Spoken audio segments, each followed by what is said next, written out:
Guys, it is Metal Bum here, and I'm gonna share with you what are my stacking goals. And as you can see here, I've got a lot of variety in what I stack. A lot of variety.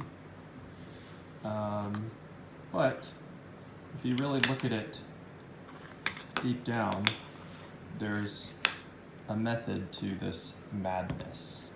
And I will tell you about it right now.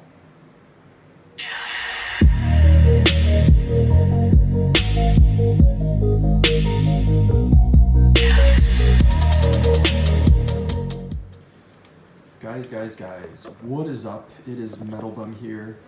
I just wanted to go over a few things, goals, what I'm trying to do in stacking, why I got into this, and I'm just trying to keep this portfolio. And what I mean by portfolio is basically the ratios of what I keep in constitutional, well, this is constitutional, in government bullion, in special slabbed coins, and how to diversify a little bit, because one of these collector's coins can be worth as much as all of this. So it's about keeping ratios and percentages, but basically to make it pretty easy, and I'm gonna zoom in and then zoom out, I like to keep my portfolio 80% stacking and then 20% collecting. So basically 80% of my stack, and by stack I mean the actual value at any given time of all of this, I'm going to try to keep in first US bullion, which is American silver eagles and American gold eagles. This is just an example. I didn't have time to pull it out because I actually have it in the bank vaults. My American gold eagle modern ones, but this is a Liberty gold one. There's that beautiful eagle with that beautiful luster, that cartwheeling, and this has a numismatic value as well as just normal, because it's rated by PCGS. Gold value. The actual gold value is about 0.48. It's about $700 or 600 something dollars based on the $1,300 gold price right now. So it might be about 650 or 640. But that's if you melt it down, but it's got a little extra value in there. Same with this platinum coin. This is actually $100 in US. So I could actually use this anywhere, and it is considered $100. This is the same as a $100 bill, but the amount of platinum in this is worth about $800 based on today's $800 spot price. But it's worth more than that just because it's graded NGC. It's not mint state 70, it's mint state 69, but don't want to get into all those details, but these get me excited. I love modern commemoratives.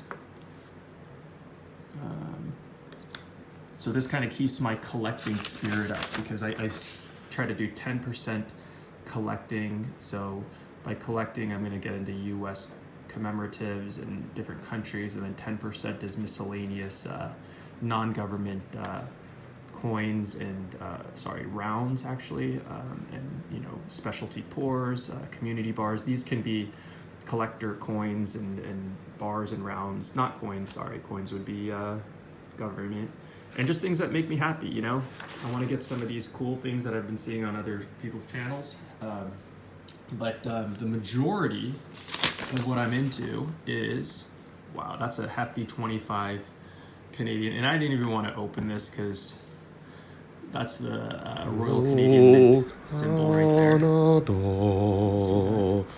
Oops, upside down. Sorry, oh Canada. I know a lot of you guys were singing that song, and oh Canada. I can sing. Multi-talented over here. Here is the U.S. bullion American silver eagle, my favorite type of government coins. But I bought this about a year ago. But this is a 2014. USA. USA. Got my fancy dancy white gloves, USA. if you will. But I think the silver eagle, the American silver eagle, is one of the best coins to collect, and should be the base of most people's stacks. There's many reasons for that, but most importantly is it's the most liquid, and it's the most liquid because it's the most trusted. So liquid being that people will, because it's got the backing of the U.S. Mint and the Treasury. That's that awesome crest. I love crests, royal crests, and this is just the seal of the Treasury because we are not a royal government. We're like this little bad boy, the royalty here, and we're more of a, we're just a government, bro. But anyways, so that's out of this like 80%, I'd say about 1/3 is going to go into this U.S. and Canadian bullion grade, and the Canadian Mint does some good stuff, but they also have a little bit of milk spotting. That's why I don't want to even open this. I don't know the exact reasons for milk spotting, but I'll go into some of that later. There's a lot of different theories. But then this is constitutional silver, and this is also one of the bases of my stack. So about, of the 80%, about 1/3 is in these constitutionals, like this Benji. I love Benjamin Franklin's because they have a bit of history in them. That's 90% silver right there, so it's beautiful. Still has luster in it even though it's been circulated. But what I love about these constitutionals is they do hold some numismatic value. Not numismatic value, they because that's kind of coin collecting, the graded stuff, but and the stuff that's in really good condition. But it's got a historic value to it, sentimental value, and to me it does have a premium because it's you know, it is silver, and you can tell because it doesn't have a copper line right there like the modern 50-cent pieces. But you can also tell because it's got my Uncle Benji right here, and it's pre-1954. 1964 actually was the year that they stopped making the silver coins in the U.S. Circulated coinage. So if you have any quarters, dimes, if you're new, yeah, try to check the sides real quick and just check if it's got a copper line. And if it has a copper line, then that means it's probably either 40% silver, or more likely it's just clad, which is just a bunch of crappy metals in it. But yeah, I love constitutionals. These are dime pieces right here. These are dime rolls of I think 20. But the Benjamin Franklins are great because they're a good size. So they're basically like half rounds. Instead of 1 ounce, they're about half an ounce, minus the extra 10%. So, but constitutionals are great because they have, it's like a way to diversify. They've got the silver, but they're also backed by the U.S. government because they are real money. I mean, not real money. The real money is the silver, but they are real fiat. But then they have a lot more in silver value. So that's how you can really get a lot of weight onto your stack. But what I also like is, so Canadians, so of the 80% US bullion, constitutionals, I put a star there because they are so close to spot. These ones you might pay $2-3 over spot because of the BU condition, and also they just mint them for collectors and for stackers, for investors. You know, these are investment grade, really good quality. But the junk or the constitutional silver is a great way to stack. And if you don't have a large stack and you want to start, just start with a dime or two. Every week, just buy a little bit at your local coin shop. Or you can buy them on online. There's a lot of ways to get into this. Find a friend on like Reddit or YouTube and just start collecting with them. But yeah, so that's the portfolio. Stacking, which is basically investing, hoarding my silver and gold. 80%. So 80% is going to be US bullion, American silver eagles, American gold eagles, constitutional silver, Canadian maples, some just to diversify a little. And then bars for weight, which are 10-ounce bars. I'm gonna have a video just on my 10-ounce bars soon. And then bars for weight. US pre-33 gold, which is like this. I love gold.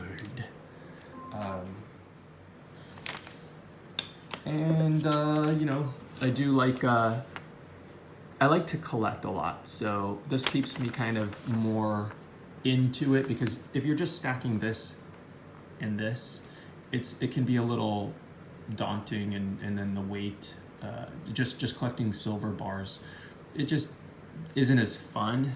I like to collect, and I really like these modern commemoratives because they are relatively cheaper. I mean, their premium is not that high, so it's a great way to get into the collecting.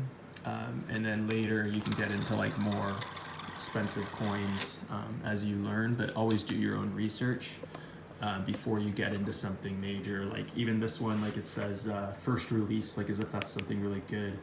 I only bought this because it was not that much over. Spot price at the time. It's 1 ounce of platinum. Platinum is a great way to hedge and to get into other things, into other precious metals. It's at a low right now, so yeah. So the 10% of my collecting is going to be actual like government grade collecting, government issued coins, some foreign coins I want to get into. I've got a big list of them. I'll go over with it later with you guys. And then private mints, specialty pours, community bars, collectors, coins, and just things that make me happy, you know? So anyways, guys, Metal Bum out.